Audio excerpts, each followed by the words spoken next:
the intensive care unit demand within our country has now outstripped or is equal to the supply of beds. Despite increasing capacity of ICU beds by 30% in preparation for the Delta variant, almost all beds have now been filled, leaving ICU-level patients having to wait in accident and emergency departments.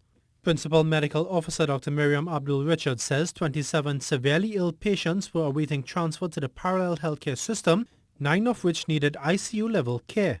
Dr. Richards says she is confident that patients are being managed well in the traditional healthcare system while they wait to be transferred. The resources, once available, are sufficient to manage a COVID-19 patient prior to transfer.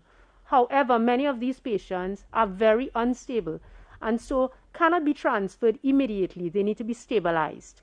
She says a continuing trend is that the majority of patients in ICU are not vaccinated, with 21 of 22 patients at Cuba unvaccinated, all 12 ICU patients at Arima General Hospital also unvaccinated, and similar trends at the Point Fortin and Augustus Long facilities. This, she says, amounts to 96% of ICU patients not being fully vaccinated, reminding that patients have been showing up severely ill. 9 out of 27 persons who are awaiting acceptance and transfer into the parallel healthcare system require ICU level care.